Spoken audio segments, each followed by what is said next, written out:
บิลลี่พิลกริมนอนไม่หลับเพราะเขารู้ว่าเอเลี่ยนจะมาลักพาตัวเขาใน1 ชั่วโมงเขารู้ว่าเอเลี่ยนจะมาเพราะเขาหลุดจากกรอบเวลาทำให้เขาได้พบกับเหตุการณ์ที่อยู่นอกลำดับเวลาในช่วงเวลาของ Slaughterhouse 5 ของเคิร์ต วอนิกัตเขาย้อนกลับไปมาระหว่างการเดินทางในช่วงวัยเด็กไปยังแกรนด์แคนยอน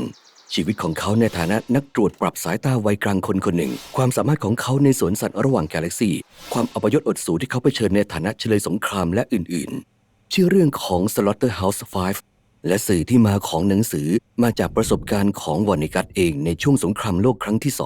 2ในฐานะเฉลยสงครามเขาอาศัยในโรงฆ่าสัตว์เก่าในเมืองเดรสเดนซึ่งเขาใช้ห้องเก็บเนื้อใต้ดินหลบภัยขณะที่กองกำลังสัมพันธมิตรทิ้งระเบิดใส่เมือง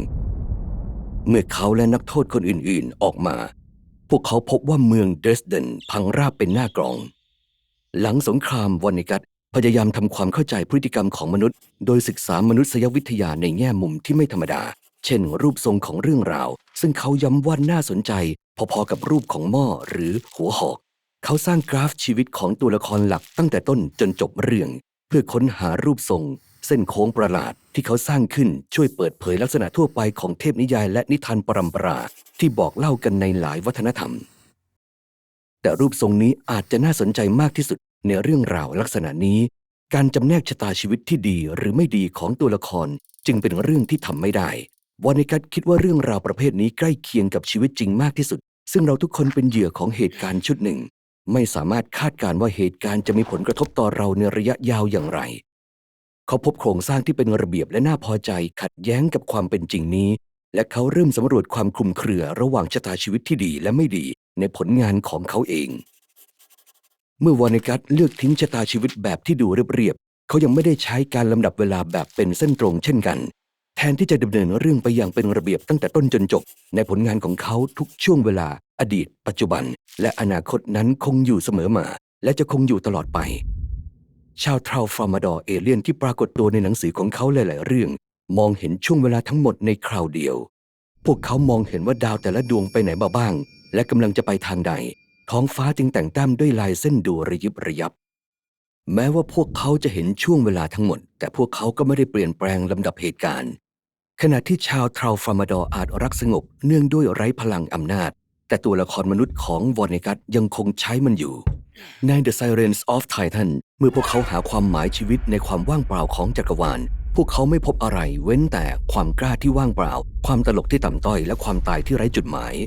ต่อมาจากที่พวกเขามองเห็นภายในสภาวะที่ผิดปกติของเวลาและอวกาศชายคนหนึ่งและสุนัขของเขาเห็นอนาคตที่ล่มสลายของดวงดาวที่คล้ายโลกแต่ไม่สามารถเปลี่ยนแปลงลำดับเหตุการณ์ได้แม้ว่าจะไม่มีคำตอบที่ง่ายสุดท้ายพวกเขาก็สรุปว่าเหตุแห่งการมีชีวิตคือการรักใครก็ตามที่อยู่รอบข้างเพื่อให้ได้รับความรักตอบใน Cat's Cradle ตัวละครของวอนิกัตได้เปลี่ยนไปเป็นแหล่งที่มาของความหมายที่แตกต่างคือลัทธิโบโกนิซึมศาสนาที่ตั้งอยู่บนการมุสาที่ไม่เป็นภัยซึ่งผู้ติดตามทั้งหมดรับรู้ว่าเป็นเรื่องโกหกแม้ว่าพวกเขาจะทราบถึงคำลวงของลัทธิโบโกนิซึมแต่พวกเขาก็ใช้ชีวิตตามความเชื่อเหล่านี้อยู่ดีและเพราะการกระทำเช่นนี้จะทำให้เกิดความหวังที่แท้จริงพวกเขารวมตัวกันเป็นกลุ่มๆชื่อคารัสซึ่งประกอบด้วยบุคคลที่เราพบโดยบังเอิญแต่เลือกที่จะคบหาด้วยซึ่งเชื่อมโยงกันอย่างน่าอัศจรรย์ด้วยวัตถุประสงค์ที่มีร่วมกันอย่าสับสนกลุ่มนี้กับแกรนด์ฟาลูนซึ่งเป็นกลุ่มคนที่ให้ความสำคัญกับการรวมกลุ่มที่ไร้ความหมายโดยสิ้นเชิงเช่นสถานที่ที่คุณเติบโตพรรคการเมืองและแม้แต่ทั้งประเทศแม้เขาจะมีมุมมองที่สิ้นหวังต่อสภาพมนุษย์วอนิกัตเชื่ออย่างแรงกล้าว่าเราทุกคนมาที่นี่เพื่อช่วยเหลือกันและกันให้ผ่านพ้นไปได้ไม่ว่าจะเป็นอะไรก็ตามเราอาจหมดเรี่ยวแรงและกำลังใจแต่วอนิกัตได้มอบมากกว่าเศษเสี้ยวแห่งความหวังท่ามกลางจุดจบที่มีแต่หายนะอีกนามปากกาของเขาคิวกอร์ทราวต์ได้เขียนเรื่องสั้นสอนใจเรื่องนี้ขึ้นคือยีสต์2 ตัวนั่งคุยกันเกี่ยวกับเหตุแห่งการมีชีวิตว่าเป็นอะไรได้บ้างขณะกินน้ำตาลอยู่ในกองของเสียของตัวเองเพราะความรู้ที่มีจำกัดพวกเขาเลยไม่ได้ฉุกคิดว่าตัวเองกำลังสร้างสิ่งที่หรูหราอย่างแชมเปญแม้ว่าเขาจะยืนกรานว่าเรามาที่นี่เพื่อเกิดมาแล้วตายไปแม้ว่าเขาจะกังวลอยู่ลึกๆเกี่ยวกับวิถีการดำรงอยู่ของมนุษย์แต่วอนิกัตก็ยังผลักดันความเป็นไปได้แม้ว่าจะน้อยนิดว่าสุดท้ายเราอาจทำสิ่งที่ดีถ้าไม่ใช่สิ่งที่ดีแล้วเป็นอะไรได้ล่ะหากคุณชื่นชอบเรื่องราวประวัติศาสตร์ กดติดตามรับข่าวสารจากช่องนี้ได้เลย เพราะบทเรียนในวันวานจะช่วยให้เราสามารถรับมือกับความท้าทายในวันนี้ได้